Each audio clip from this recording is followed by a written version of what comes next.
rise together, stronger than ever now. We rise up now.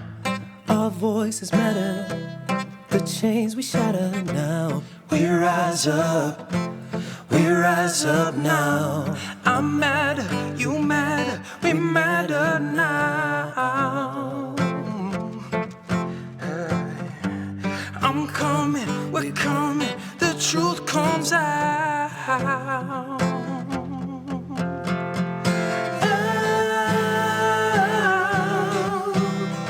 We found it, our voices coming out. Unbounded, we claim our freedom now.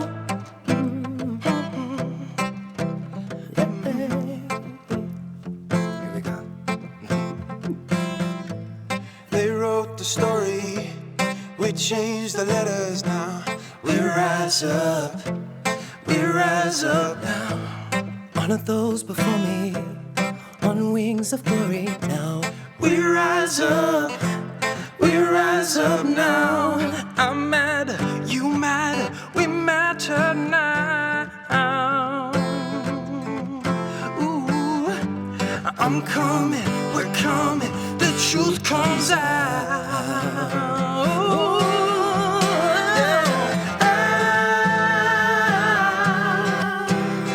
We found it, our voices coming out. Unbounded, we claim our freedom now. We found it, our voices coming out.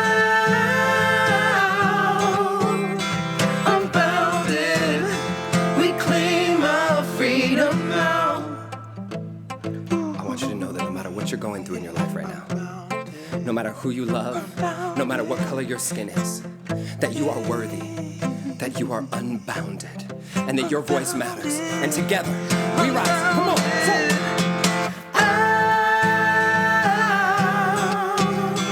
We found it, our voices coming out. Unbounded, we claim our freedom now. We found it, our voices coming out.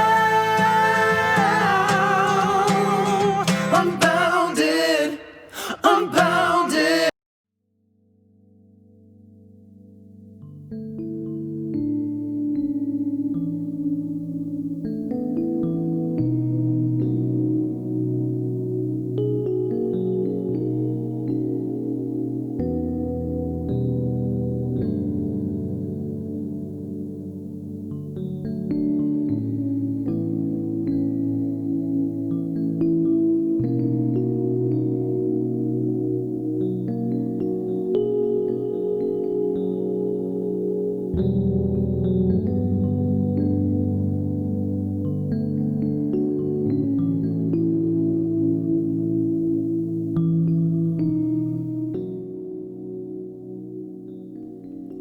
Friends, family, community, everybody, welcome to the kingdom, to our session today. I'm so excited and so honored to be here with every single one of you today. I'm in the Bay Area right now with my family. My mom, Barbara, who's here in the chat box, is in the other room. She's not making a cameo today because she's in her pajamas, but she will be on the kingdom soon before the end of the year. I promise everybody who's been here. And I just want to welcome all of you to this session. If this is your first time here, I want you to just type in first time in the chat box. I already saw there was one first timer here. And if this is not your first time, type in where you're coming in from. Everybody type in where you're coming in from. Hello, Alonzo. Hello, Emily. Hello, Eunice.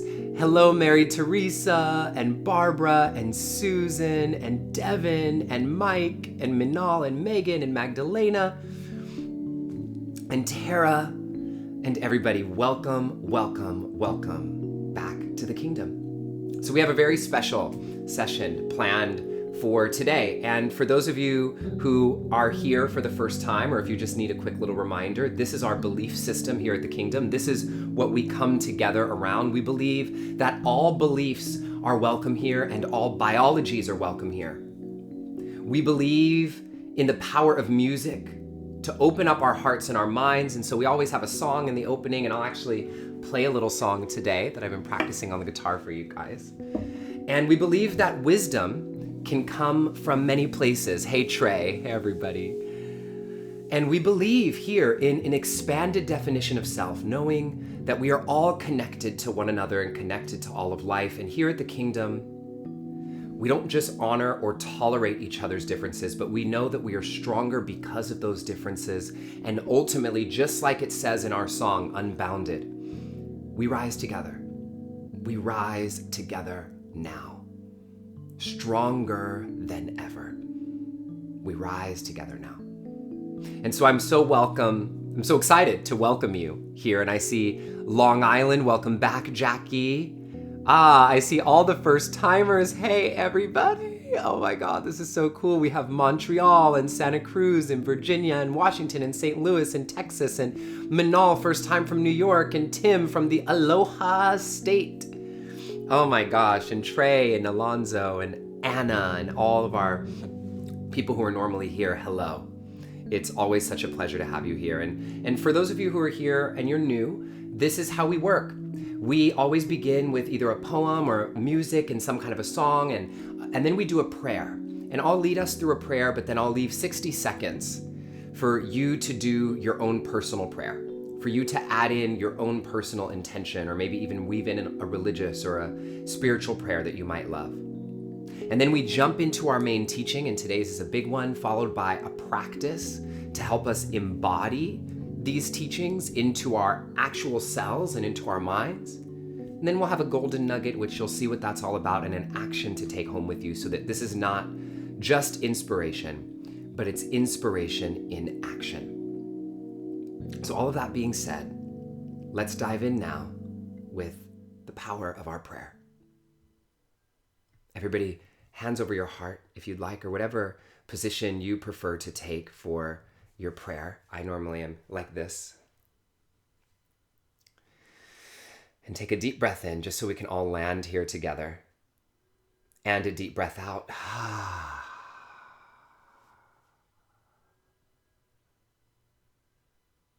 And close your eyes.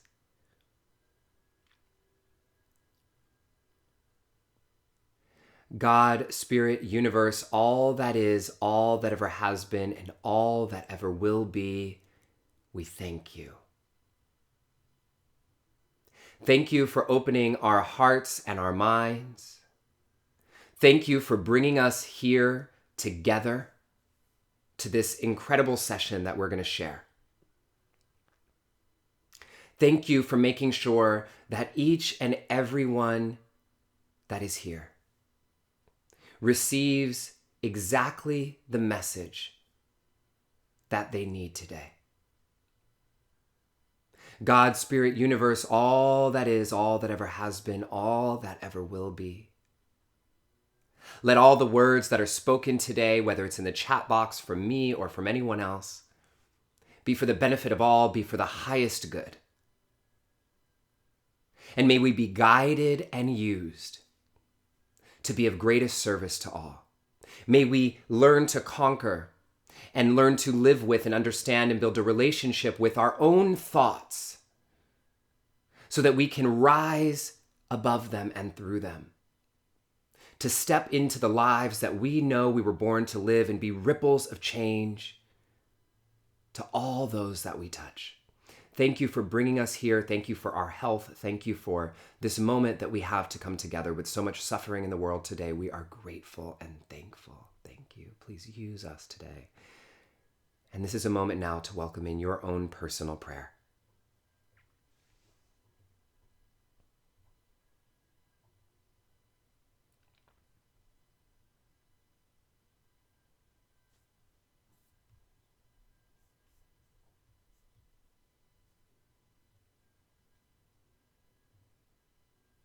What is your intention? What are you calling in? God, Spirit, universe, all that is, all that ever has been, and all that ever will be. Thank you. May we transform. May we be fully present. And may we remember that we are powerful beyond measure and that we rise together. So it is. Ashe, Aho, Salam, Amen, Shalom, Satnam, Om. Thank you. Here we are. Here we are, kingdom. Here we are. So I just want to check in and make sure the audio is working okay for you all. I saw a couple of you said you had a little echo happening, but I don't know if that's happening for everybody. If that's the case for you, you might have 2 windows open. So you might want to double check on that. And, you know, today's session is a big one. And again, it's one that I've been kind of building us up to have the capacity to hold. And this one is called the power of thoughts. The power of thoughts and how we can learn to use our thoughts not so that they work against us, but so that they work for us. And how we can understand the toxic thoughts and the thoughts that we have that make us think we're not good enough. And the thoughts that we have that hold us back. And the thoughts that we have that run our lives, even when we don't want them to be. The thoughts that make us hard on ourselves. And we're going to get into the power of our thoughts today. The power of our thoughts. And we're not just talking about toxic thoughts, which some of you have heard me teach about before, but really understanding the power of your thoughts and how you can take the reins, even if you're stuck in rumination or stuck in a loop or a cycle, what you can do to overcome. And this is a big one for me. Like, I think one of my friend Tim, who's on here right now from the Aloha State, we talk about this all the time, that like I've said that one of my personal kind of even one of the reasons I got into meditation, all this kind of stuff, is like I get stuck with rumination all the time. Like if I'm in a space where I can't hear my intuition, or I can't trust, or I can't this, like I can start to overthink. Anybody else have that? Y'all know what we do here. Hands up if you hear me, or a smiley face if you're with me. And so what happens to me is I get stuck in these loops. And that was one of the things that even brought me to my spiritual practice and brought me to meditation and brought me to mindfulness, is how do we get out of these mind loops? And if you're not somebody who gets stuck in mind loops, there'll be more, but that rumination makes a big, like I thought if I could get rid of rumination in my own life, I would just be so happy, right? Because it's not like ruminating solves anything other than making you miserable, right? I see y'all, hands up, I see y'all, okay? And those of you who are new, you can see people in the chat box, they either put your hands up if you hear me say something that makes you say like, amen, or yeah, or what's up? And if you can't put your little hands up, then you can put a smiley face and we get that too. And so we're gonna get into this concept of the power of thoughts. But before we get into that, I have a little announcement that I want to make, and this is something really exciting that we're doing. So many of you know Shelley Tegelski from the Pandemic of Love. And one of the things that Pandemic of Love does and is doing is during this pandemic, they've matched people with other individual people and families so that people who want to give and support can help support and give to people in need. And they're doing something incredibly special. I'm going to turn the music off for this one so you can hear me very clearly. They are doing something incredibly special this holiday season. There are over 255,000 families in the United States who have kids who've lost one or both of their parents to COVID-19. And so they've done this incredible thing where what they're doing is they are matching individuals and companies and people with families of kids to help the kids make sure they can have a holiday this year. And so what I decided is that our community, we're adopting a family. We're adopting a family of 5. We got matched with our family of 5. And I want to tell you about this family right now. So our family that we're adopting, they're the Manzano family, and they live in Southern California. And Rosario is the mother, okay? And here's a message that I'm going to read to you all right now from Rosario. Okay, so it says, Rosario and her children live in California. She is now a widower and a mother of 5 children. And she writes this. I'm reading these words from our dear Rosario, the mother of 5 children. She says, the pandemic, it has affected my family, my spirit, and my income so much. In June, my husband, who works on the farms, came home sick. And after a few days, we had to take him to the hospital. And we were not able to see him after that. And then he just died. He never came home, and he died alone. My heart and the heart of my children has been broken. In addition to this, my hours at work have decreased so much, and I also got infected at work. And my kids were also infected with coronavirus too, because we didn't have a choice but to work to survive. I was so scared that my kids would have lost both of their parents, but thank God we are all okay. But Papa was not as fortunate. We are struggling, and getting this opportunity is such a big relief. This opportunity to be with the pandemic of love. I want to provide the magic of the holidays to my children and show them that Papa is still taking care of them from heaven. He loved them all so much. Thank you for giving our family this gift. God bless you. Gracias. And that's from Rosario Manzano and the Manzano family. And so it's very simple what we're doing. It's very, very simple what we're doing, okay? And Pandemic of Love, one of the things that I love, if they've made it so simple for us to give back. And that's what's amazing about Pandemic of Love, is they make the system so easy for us to give. And so what they've done is they've had Rosario, I have chills all over my body. I'm just like, I need to take a moment just to like feel this. We have a big opportunity to help right now. And those of you who want to take on a family of your own, I'll tell you how to do that. But our community, I want us, the kingdom, to come together and to support this family. And so they've made it incredibly easy. What Pandemic of Love, if they had the families create Amazon wish lists with all the items on their list. And this family has kids in a big age range, which you'll see, some older boys and some young girls. And they created an Amazon wish list. And the goal and the commitment is to get them everything on the list. Everything on the list. And so I'm putting the link in the chat box for all of you right now. This is the Manzano family wish list, okay? That is it in the chat box. And what I want you to do is remember this. This is important. When you go and you buy something on the list, and I think we could get everything on this list today. I think we could do it today.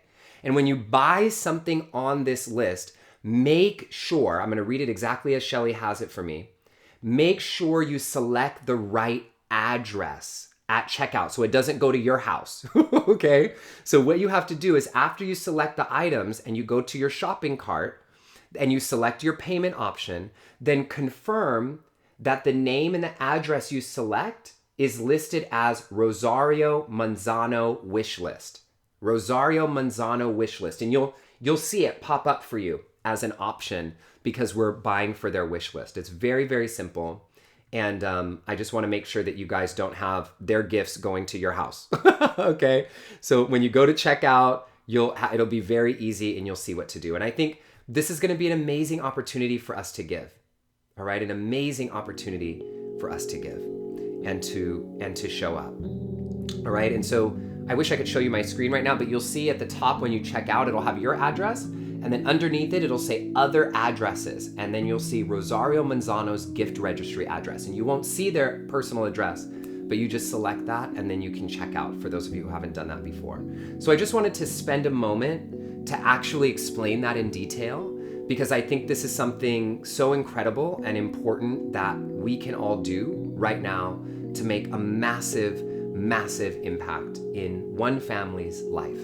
And I'll see if we can connect with them and get a little message from them after they get all their gifts. Okay? So, yeah, you got it. Manzano family wish list. Great. So, everybody, I just want to make sure everything's working fine for you all and that all works properly. Yeah, it all works. Rosario Manzano family wish. Okay, cool. We're good to go. All right, so we're going to jump back into our teaching now.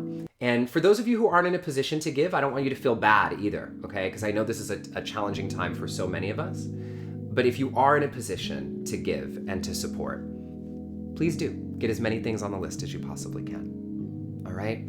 Love you all. Now let's jump back into our teachings. I forgot I had a slide for this. So there it is. All right, here is our teachings. We're talking today about the power of thoughts. The power of thoughts.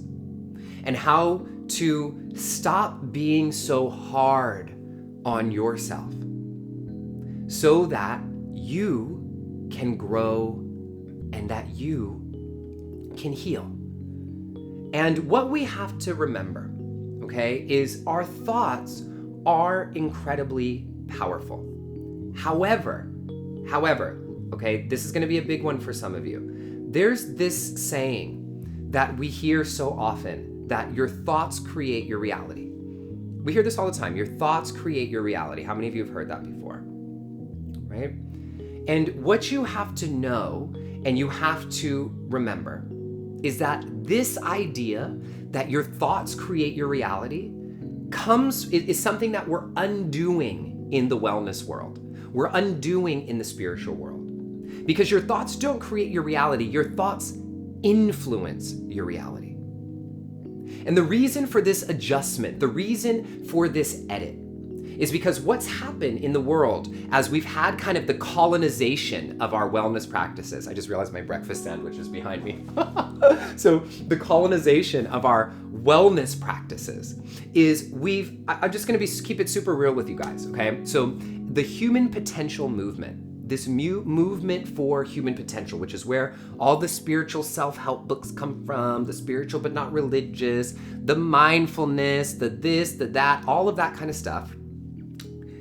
That all really came to be in the United States around the 60s, 1960s, okay? And so I want you to think about what happened during this era. During the 1960s, there was a movement where a bunch of primarily white men, okay, and some women, disappeared from the world and went into the woods and went to spiritual retreat centers like Esalen and some of these other places that many of us love. And they started creating this human potential movement that said, focus in on yourself. And as long as you yourself are good, you're not responsible for anyone else. All you have to do is your thoughts, your thing, and your problems. You take responsibility for your problems. I take responsibility for my problems. And we all are inside these individual bodies. And it's the me that matters, the human potential movement, right? So I want you to think about what else was happening in the 1960s. Okay, so just think historically. What was happening in the 1960s? Somebody type it in for me. There we go. The civil rights era. Right? The civil rights era was happening in the 1960s. So you have one group of people, Martin Luther King and the Black Panthers and all the people who, like now, are fighting for justice and equality and equity. And then at the same time, you have this other group of people who said, you know what? We're not going to deal with all that. We are going to go and escape to the mountains and just focus on our thoughts. And if we just have our thoughts right, then we get to create our reality. And so there's these two worlds, right, happening at the same time. And so then you understand, right, how this movement for wellness became so white, right? Because it was happening in this little context. And you see the anti-war movement, the feminist movement, women's rights movement, civil rights movement, the revolution, all of this was happening, Vietnam. And so there is a level, and I'm not even saying that anything is wrong with this context, okay? I'm just saying that this is what happened. This is literally just what happened. And so what you have to remember is that these laws of the universe, like your thoughts create your reality, right?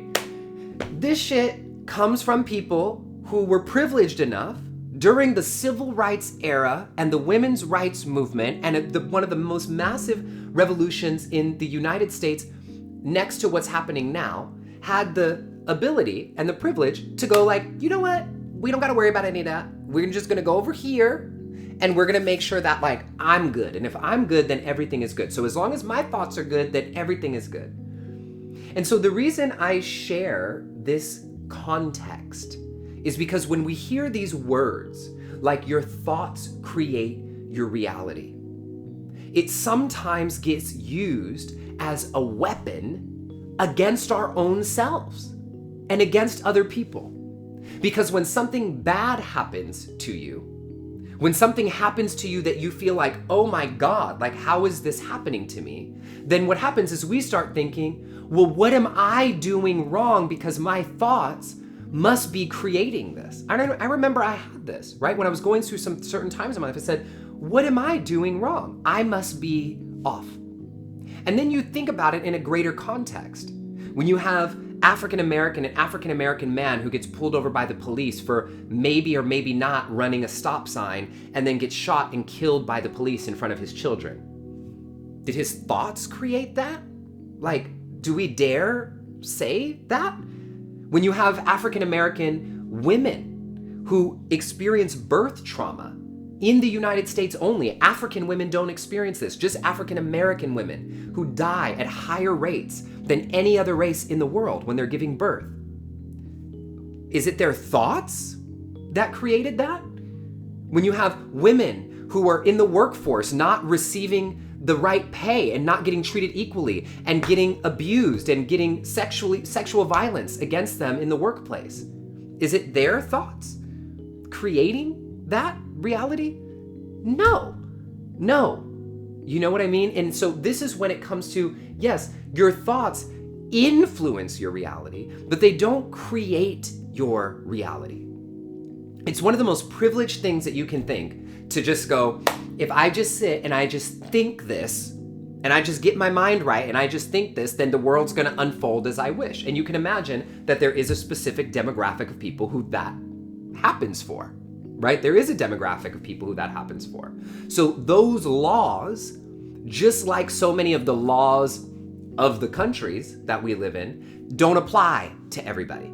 They don't apply to everybody, right? And so this is a big concept, because as we're learning and we're thinking about the power of our thoughts, we have to also remember that our actions are an important step. And so all of our thoughts, all of the collective thoughts that we're having, okay? And then those thoughts influencing our actions, and those actions influencing one another, is how we co-create this reality that we're living in together. Because you're not off in a spiritual retreat center somewhere where you're the only one that has to think about what you're doing. We're all connected to one another. And even if you were at a spiritual retreat center, you being there is affecting the whole web of reality. I see lots of hands up right now. I see lots of hands up because y'all feel me on this, okay? And so the biggest thing that you have to remember is that when you're in a negative space, when you're in a space where your thoughts are going crazy and you feel like you're in a bad headspace, okay? Or you're in a headspace that feels uneasy for you, that doesn't mean you're doing anything wrong. Listen, it doesn't mean you're doing anything wrong. And what happens is when we get into a headspace that we feel like we can't handle, we start to beat ourselves up.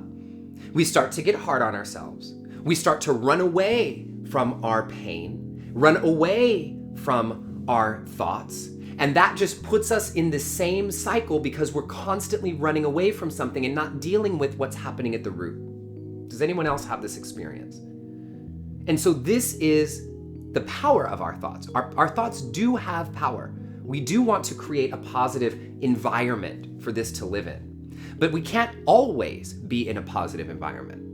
And when we're in an environment that feels a little bit more challenging, internal environment is what I'm talking about, there's some tools that I want you to have. And that's what I'm going to get into today. Are y'all with me today? Yes, I think y'all are with me. Okay? So I want to read something to you from, I'm opening it up on my computer, Stay Woke. And this is from page 220 of Stay Woke. And here, let me just put the right slide up for you all. And this is a practice that I have in my book that's called Stop Being So Hard on Yourself. And the mantra for this practice is, I trust, I let go. I'm going to read this to you now. So here's what it says.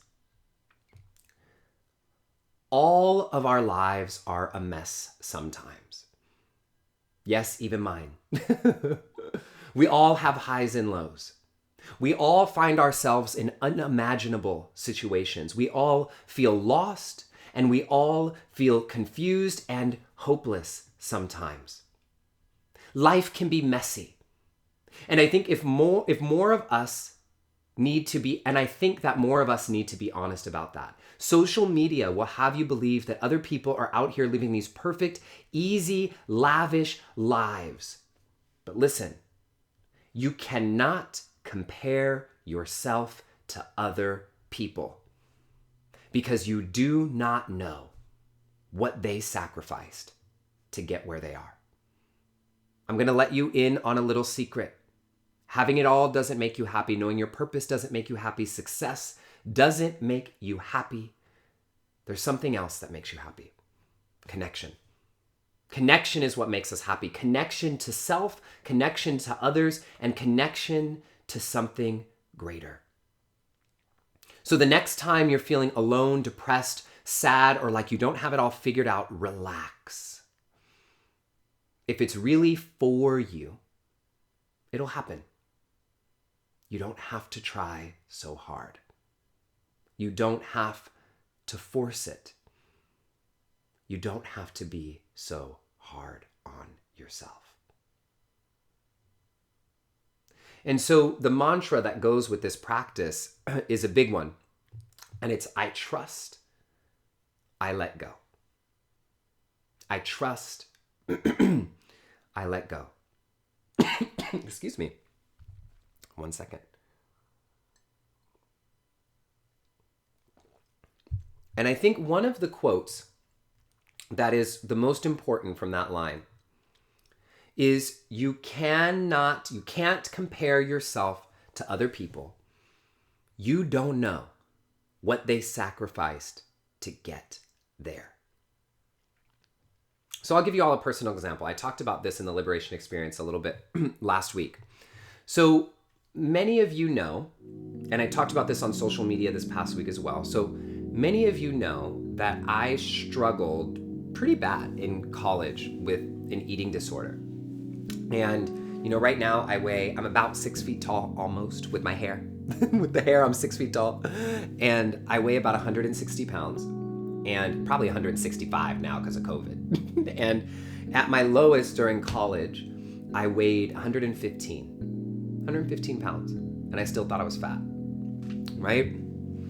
And we all have our own stories of how we've compared ourselves to other people and how we've not realized what other people have gone through to get where they are. And I remember looking at these certain people when I moved to LA and I was 18 and I would see these people with these ripped bodies and all this kind of stuff and these careers and this money and these cars and this, and look at them and see and go like, why am I not like that? Why am I not there?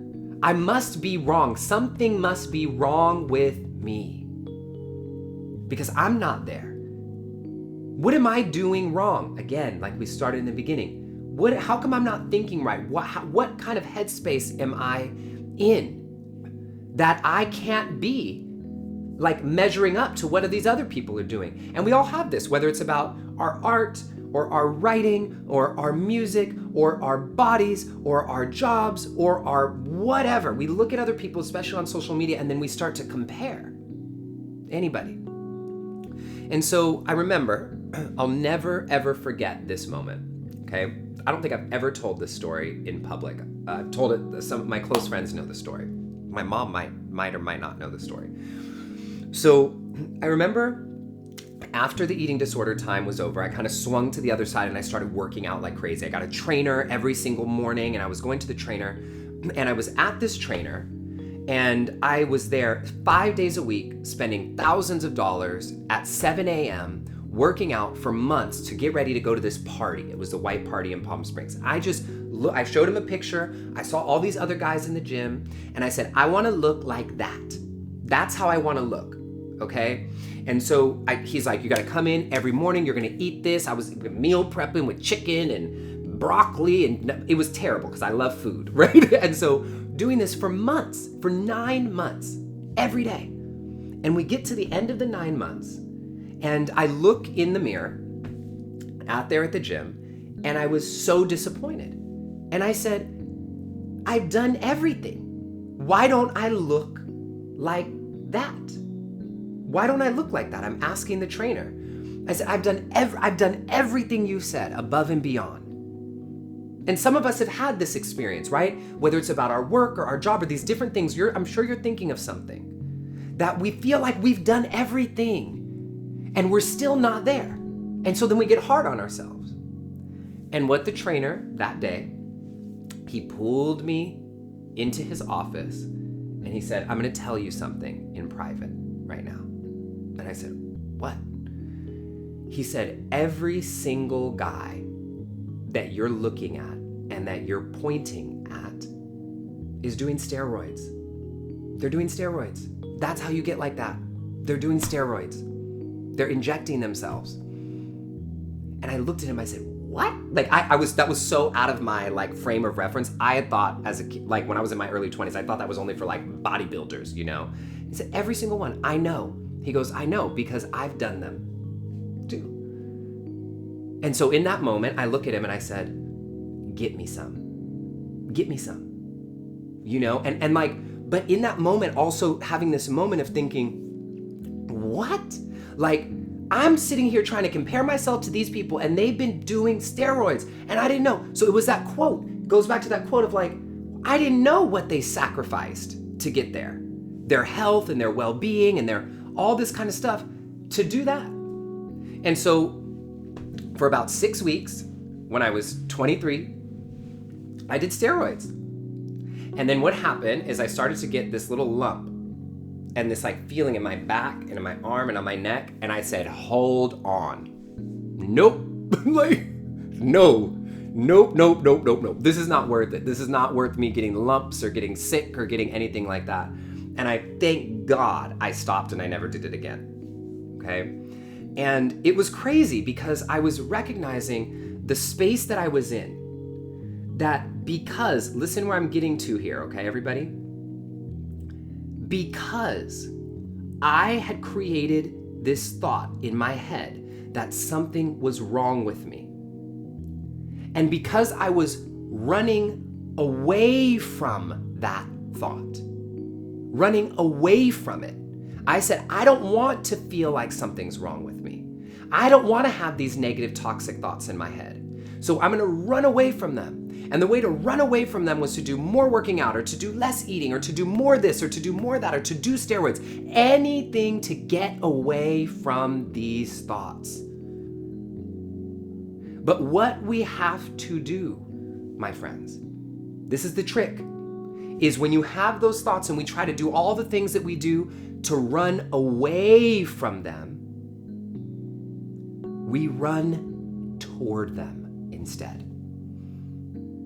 We have to run toward them. And when you run toward these thoughts, you build an intimacy with them. You get to know them. This is the shadow.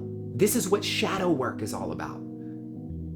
And you go inside and you uncover and you see, what is this coming from? Where is this coming from? Why does this thought have so much power over me? And what am I so afraid of? What am I so afraid of? And I see So many of you, Catherine and Anna, and so many of you sharing your stories here. And I'm super grateful that you're all here being vulnerable and holding each other in such a sweet space and continue to chat with each other. This is beautiful. And so I share this personal story with you, not for any reason just because I want to share my story. This is not a story that I even necessarily like sharing. It's just one to show you this is real. This is real. And like Emily says, you have to go into the belly of the beast to get past them, to get past these stories. And so we all have a story. And so I'm going to ask you all a question right now. And I want you to just put your hands over your heart for a quick moment. Hands over your heart. Close your eyes. And I want you to just ask yourself this question that's on the screen. What are you hardest on yourself, it should say about? What are you hardest on yourself about? What are you hardest on yourself about? And we're just going to go through a little practice together here in the moment to make you feel this and to make you really understand what this is. So right now, I just want you to keep your hands over your heart. And when we come in and out, if you're willing, I invite you to type your answers into the chat box. And if you don't want to type it into the chat box, don't feel obligated because this is really personal. Okay?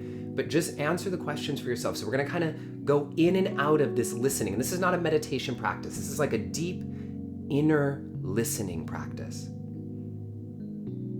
And so I'm going to give you some sentences, some incomplete sentences like Mad Libs. And I want to invite all of you to fill in the blanks.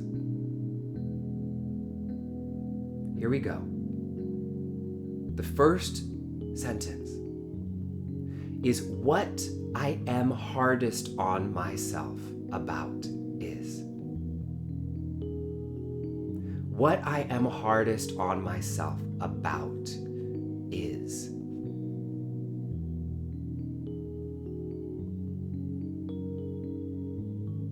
And type that in. What I am hardest on myself about is.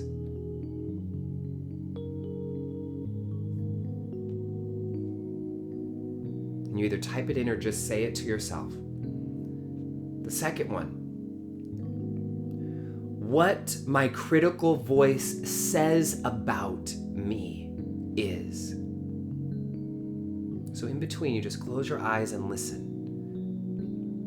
What my critical voice says about me is. And Amber, we're with you.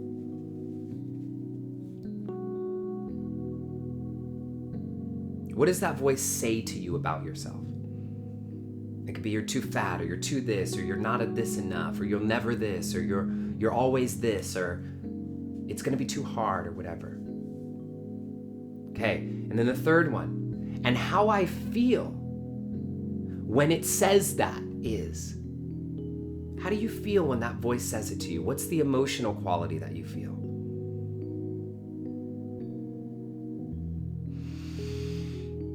And now let's dig a little bit deeper. The first time I remember feeling this way was. The first time I remember feeling this way was.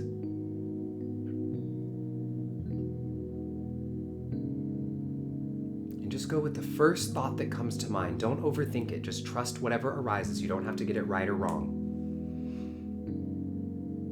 Let's go to the next one.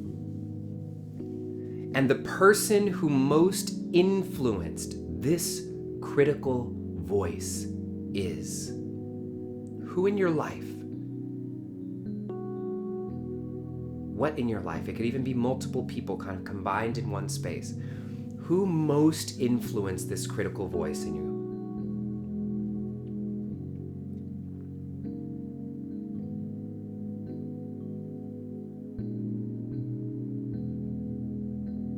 Be Be tender with yourself. And now just imagining holding that version of you at that age. So feel that age, whatever age it is that you were when you first felt this way. Imagine yourself. And then here's your next sentence. Back then, what that younger me needed the most was.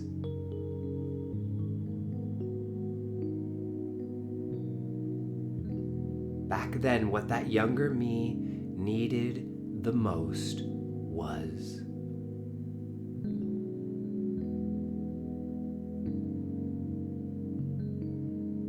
What did you need? And then finally, the most empowering thing I can say to the younger me now is. What is the most empowering thing you could say to that younger you now, whatever age? And that's the one I want to make sure everybody types in, that last one. And everybody read those affirmations coming through. The most empowering thing I can say to the younger me now, knowing everything you know now as the adult. What is the most empowering thing you can say?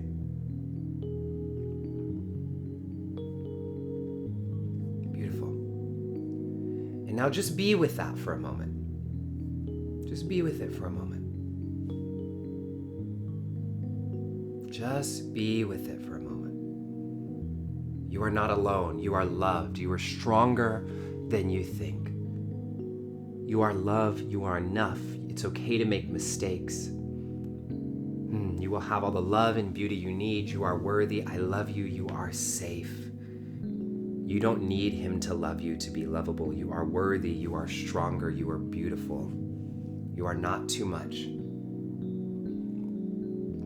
Younger me, I love you and I forgive you. You are beautiful. Beautiful. I got you. You are unconditionally loved for who you are, not what you do.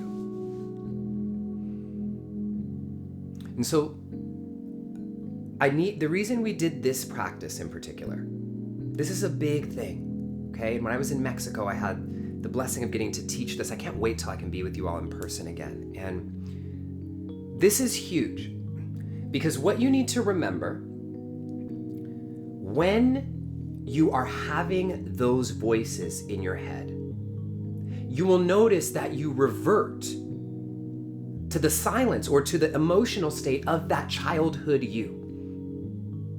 You revert to that childhood you. And so what happens, and I'm going to put this on the screen right now, and this is again a quote from Stay Woke. It says, our toxic thoughts often originate from trauma in early life. And you all said it here, from church, from this, from that, from family, from all the places. And although those traumas and situations are usually non-existent in our current reality, what we've done is we've internalized those hateful voices. And then we've learned to rerun an outdated script that was never ours to begin with. It's not you. This is not you. And so what you have to remember is, here's what happens, everybody, okay? Listen to me closely. And if you don't catch all of this right now, just let it land in you and see what unfolds and what blossoms in you. When you're in that space of being hard on yourself, of hearing those voices that are saying all the things that you said, you're not good enough, you're not this, you're not that, what happens is you fuse, the adult you fuses with the childhood you, with that younger you. And the key to your healing, this is the biggest key, okay, is to recognize that there is a separation and to not fuse with that child you. Because when you become the child you, listen, this is a word, when you become the child you, you can't be there for the child you. When you become the child you, you can't be there for the child you. You can't protect the child you. You can't show up to love and support and tell the child you are enough when you've become it. And so the biggest thing to remember, and sometimes this takes a day, sometimes it takes an hour, sometimes it takes weeks, sometimes it takes years, depending on where you are in your journey. And there's no judgment. But the biggest work is when you're in that moment, when you're in that space, is to go, what am I feeling? How old do I feel? As soon as you remember to ask yourself that question, and it's a practice, as soon as you remember, how old do I feel right now? I feel 9. I feel 12. I feel 20. I feel whatever. Then boom, as soon as you recognize that, you create a separation. And that childhood you might be screaming and yelling and taking all the attention, and you could probably barely feel the current you, but when you can create the separation, you can show up and be there and parent the childhood you in the way that you were never parented when you were younger. You can show up and be there for the childhood you. You can protect the childhood you in a way that you were not protected when you were younger. But if you fuse, you can't be there. And you end up recreating the same reality for yourself that you had when you were younger, because again, no one's there to tell you that you're enough. And so this is why the work matters. And it takes practice. It takes practice and practice and practice and practice and practice. And you get better and better at it and faster at it. And so when you separate, now the you that you are now can show up and can say, hey, this thoughts that I'm having, this is not me. This is little Justin. This is 14-year-old Justin. This is Justin who was doing steroids. This is Justin who had the eating disorder. And guess what? Justin at that time didn't have anyone to talk to. But now he does. Now he has me. And so you hold it and you caress it and you hold them in and you expand your heart. Expand your heart. And remember that your adult heart has the space for this little fear. Just like if there was a little kid coming up to you, dealing with the same thing, the adult you has the space for it. And so you expand your heart and you hold it in your heart, not outside of your heart, not running away from it, not the little kid coming up and saying, help, and you go running the other way to try to think positive because the kid is too negative. Do you see how this is working? You welcome them into your heart. And you hold them and you say all those things. You're enough. I got you. And just like a little kid who's having a complete meltdown, they may not right away get quiet. They may not right away feel better. They may not right away trust you. But over time, you build a relationship with them and you heal. It's never too late to have a good childhood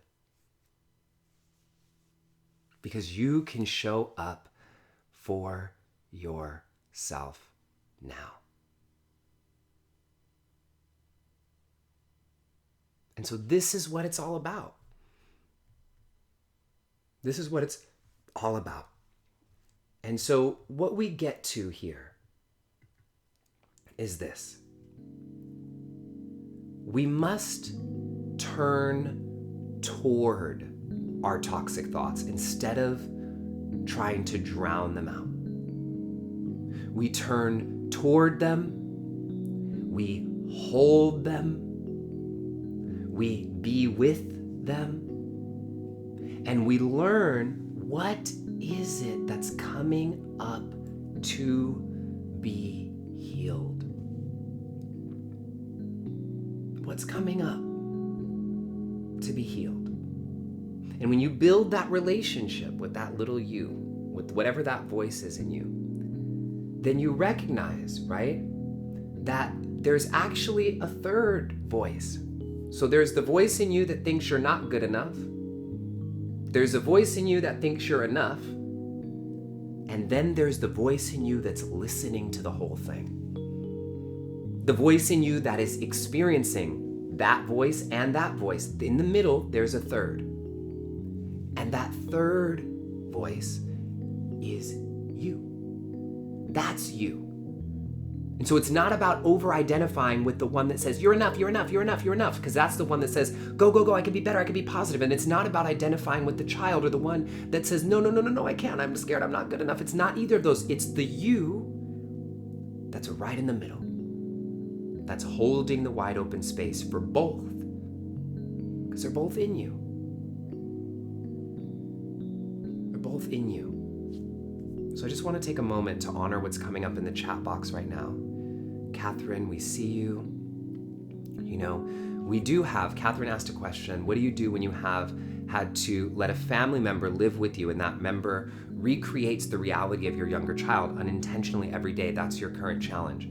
So here's the thing. This happens often, and Catherine, I want you to go back to the boundaries conversation. We have a boundaries kingdom that will be helpful. And this is what happens, everybody.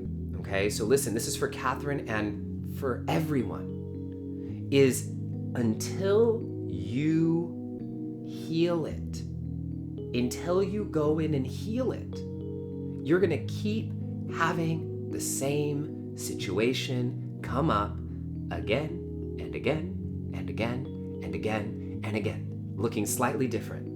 Oprah says something about like her abuser, her childhood sexual abuser, kept showing up for her in all these different ways. Sometimes it showed up in a skirt, sometimes it showed up in a different pair of pants, sometimes it showed up whatever, but it was that same thing until she was able to face the thing inside of her that needed the healing. And we all experience that. Okay? And so just know that I'm holding space for all of you right now. And all you have to do right now is be with that you. Don't run away.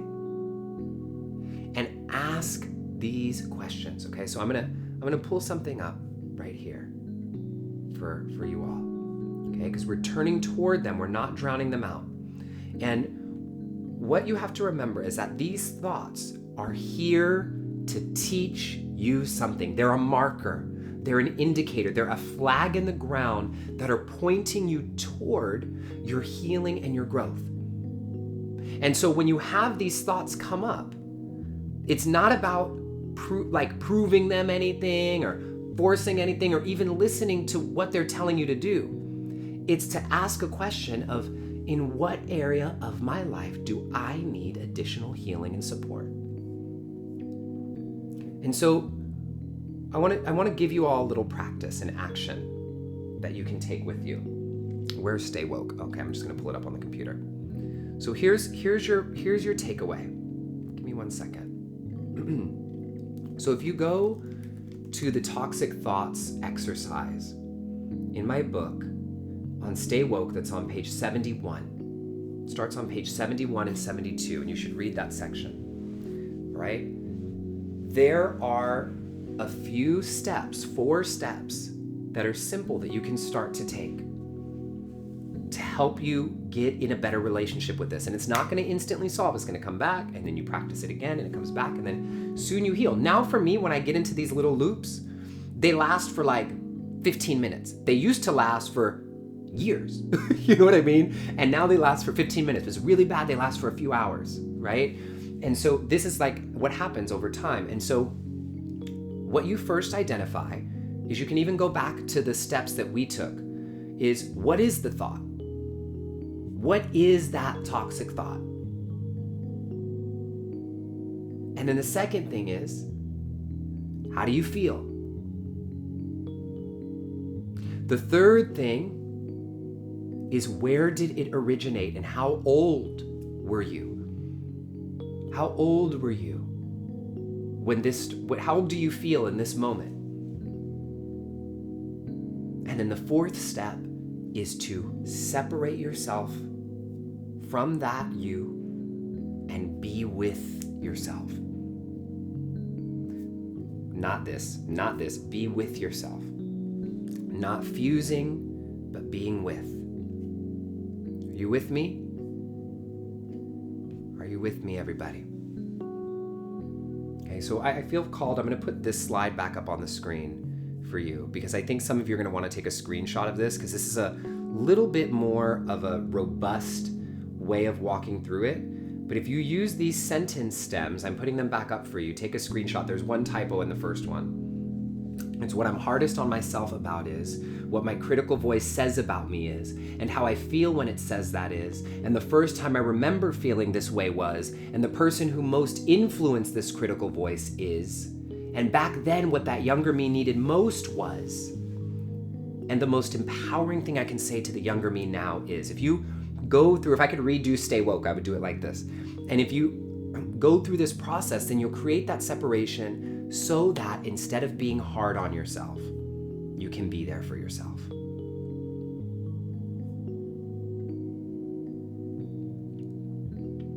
All right? I think it's time. I was going to do this a little bit later, but I think it's time for a song. So,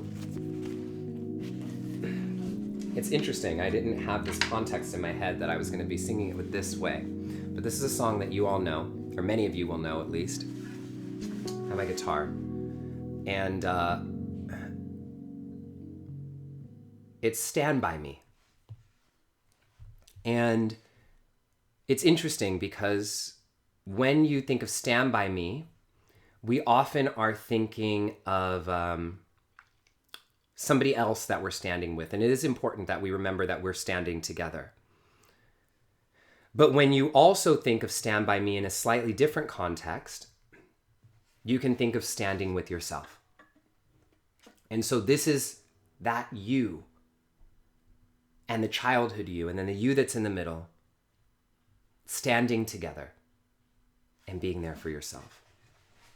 Here we go. Let me know if you guys can hear the guitar. Can you hear the guitar? Ooh. I just learned it, so if I mess up, excuse me. I am enough.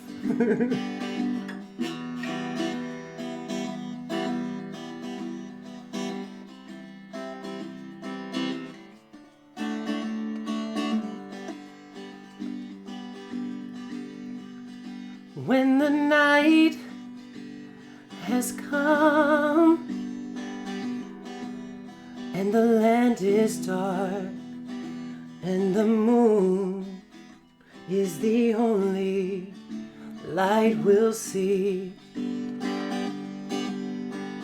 No, I won't be afraid. No, I won't shed a tear, just as long as you stand by me.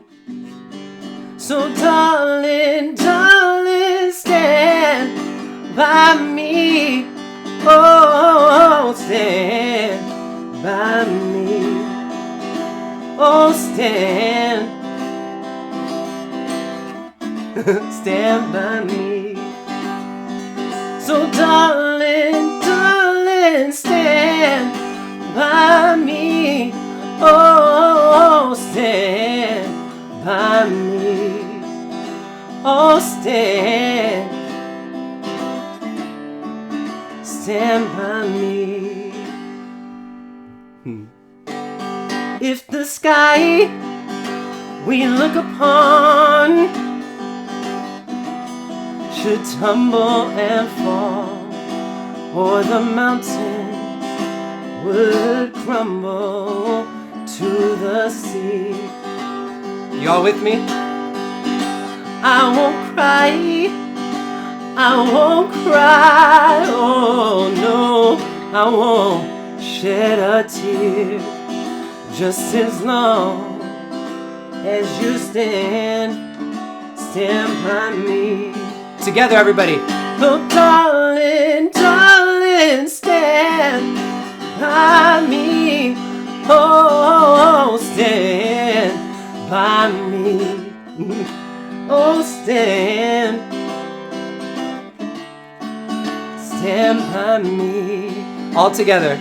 Oh, darling, darling, stand by me.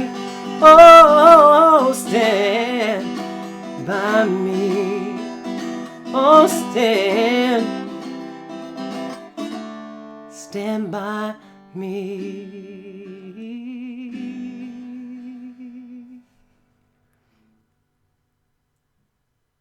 When the night has come and the land is dark and the moon is the only light we'll see. No, I won't be afraid. Oh, I won't be afraid. Just as long as you stand by me.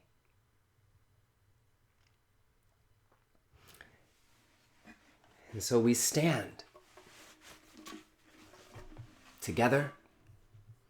We stand for ourselves. We stand with one another. We stand. We stand.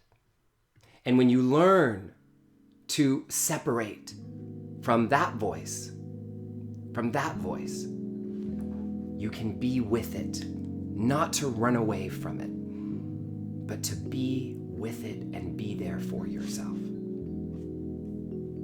And so as we close today, I would love to just have you all take a moment. There was a lot to take in today. Oops, I'll go back to that. To take a moment to think about what your personal golden nugget is. What is your golden nugget? What is the one main takeaway that you want to make sure you're taking away from this session today? What's the number one thing you've learned? Because you're not going to remember all of it. Depending on where you are in your journey, certain things are going to land in you and it's going to blossom open. Some right now, some next week, some next year. Some you're going to hear something later and go, oh, I get it. So what is your one takeaway from today?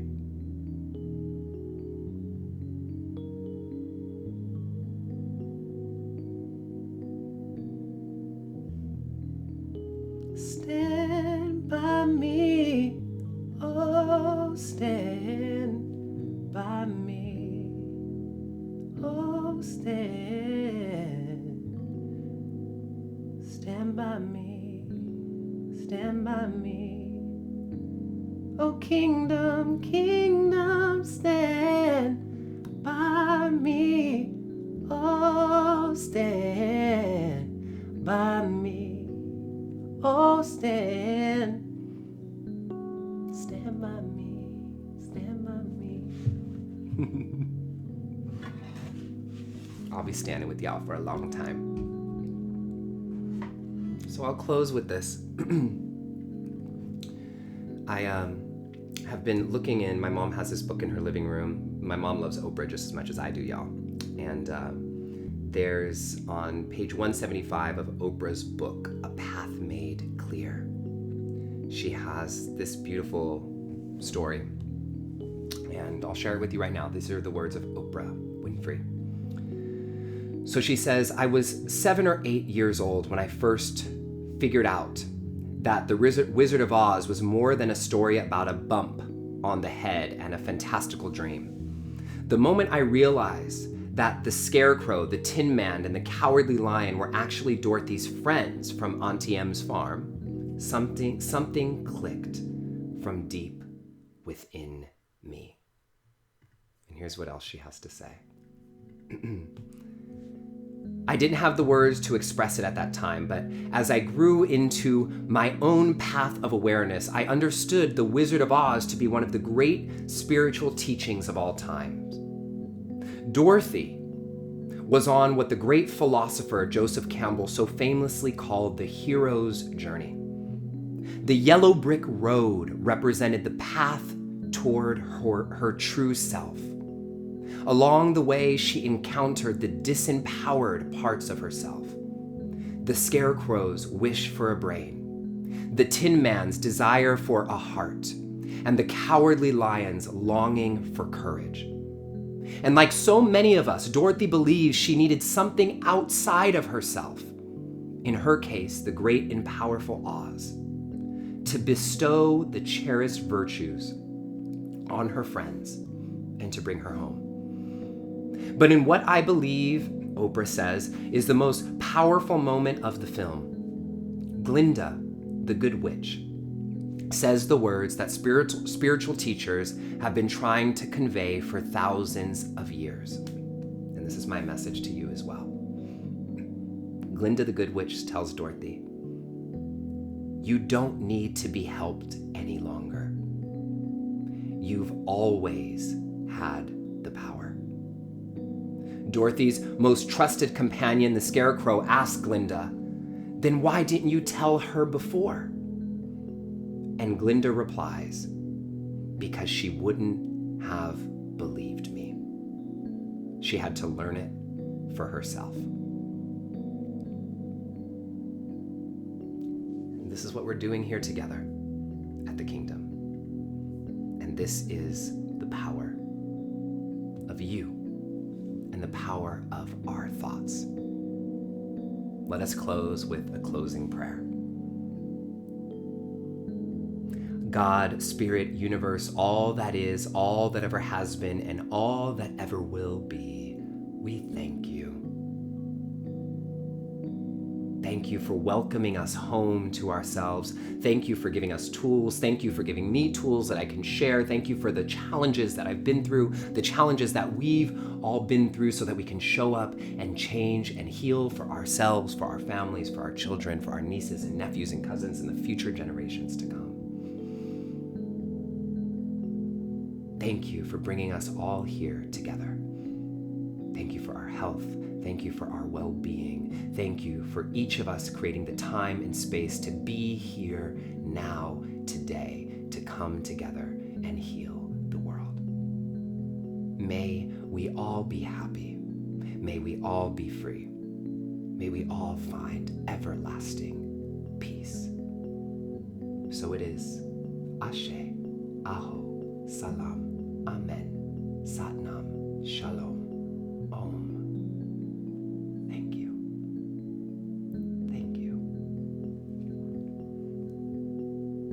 Y'all. This is our kingdom. And just to remember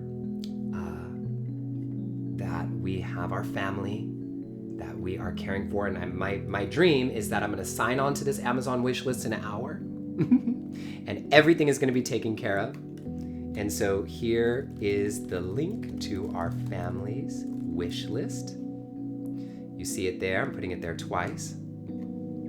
And make sure you copy and paste that, and let's stand with this family, stand with each other, and remember, ultimately and always, that we rise together.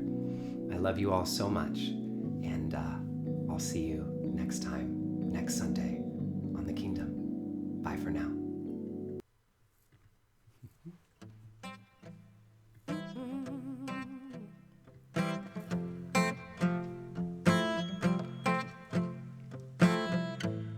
We rise together, stronger than ever now. We rise up now. Our voices matter, the chains we shatter now. We rise up now. I'm mad, you mad, we matter now. I'm coming, we're coming, the truth comes out.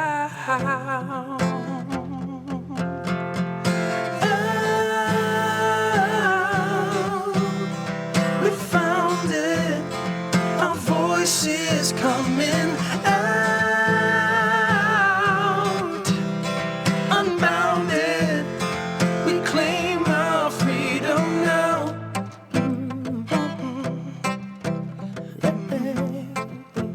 Here we go. They wrote the story, we changed the letters now. We rise up now. One of those before me, on wings of glory now. We rise up now. I'm mad, you mad, we matter now.